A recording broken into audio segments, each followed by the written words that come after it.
Fitra, kalau ini kami mengundang Anda tentunya kan juga ingin tahu pemerintah Indonesia itu apakah melihat juga apa yang dilakukan oleh Vietnam dan kemudian berusaha kalau ada yang bisa ditiru itu juga di copy paste saja supaya kemudian target pemerintahan Prabowo mencapai pertumbuhan 8% itu bisa tercapai.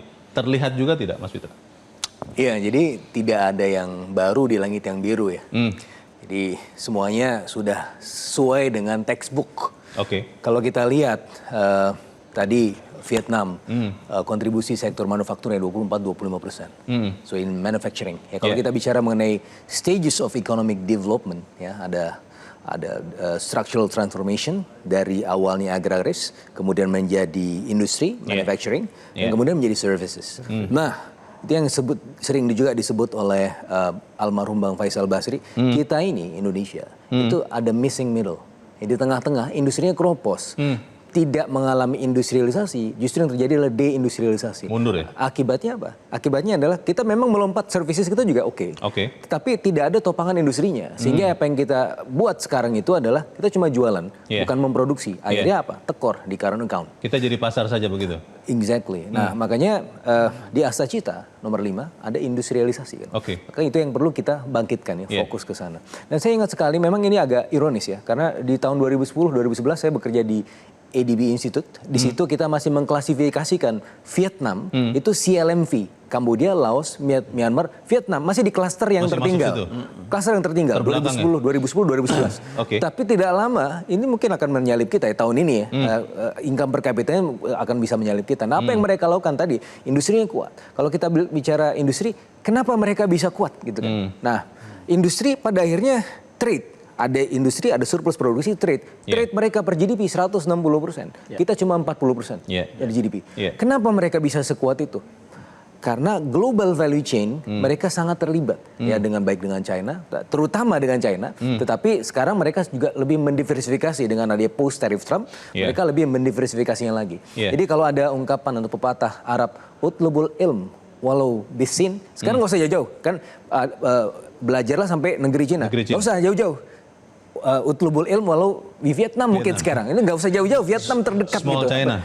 Mini China. Nah, yang kalau kita tadi bicara mengenai apakah ini adalah rezimnya karena rezim otoritarian, sebenarnya kita tidak melihatnya di situ. Kita melihat di aspek governance-nya. Dalam World Governance Indicator ada 6 dimensi.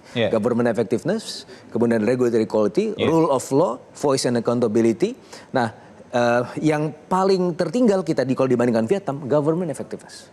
Nah, cepat mengambil prioritas ya, roadmap-nya jelas. Ini sekarang kita sedang menata ulang lagi.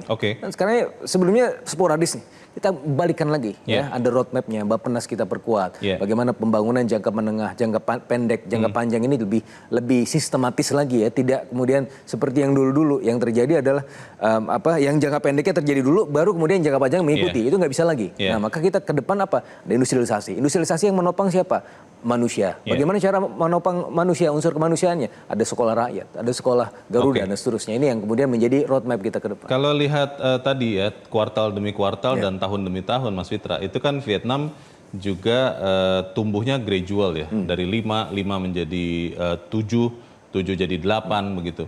Ini kan sesuatu yang tidak bisa seperti membalikan tangan.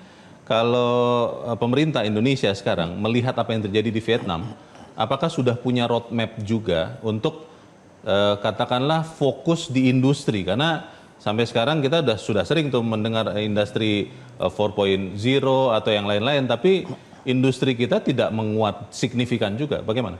Ya, memang kita masih berada di dalam silo-silo. Makanya sekarang kan sedang ditata ulang. Nah, bagaimana Astacita itu menjadi salah satu, tidak hanya menjadi bahan kampanye, tetapi itu menjadi bahan realisasi di pemerintahan.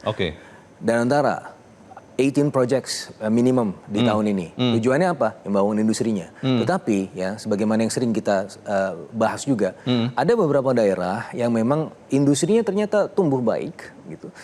Pertumbuhan ekonominya puluhan %, tetapi poverty levelnya itu masih stagnan. Artinya apa? Artinya absorptive capacity dari bangsa ini masih sangat terbatas. Nah, itu kemudian ada investasi, ada intervensi di situ, di unsur sumber daya manusia. Itu yang dilakukan oleh Vietnam. Vietnam kenapa bisa maju seperti itu?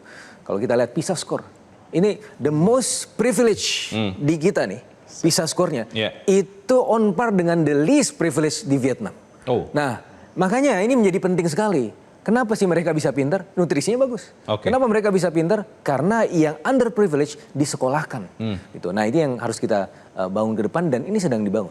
Saya masih belum dapat jawaban terkait dengan bagaimana pemerintah akan menghidupkan dan mungkin mengakselerasi industri nasional. Tapi kita harus jeda dahulu, Bapak-Bapak, dan bisa tetap bersama kami. Top Ekonomi segera kembali.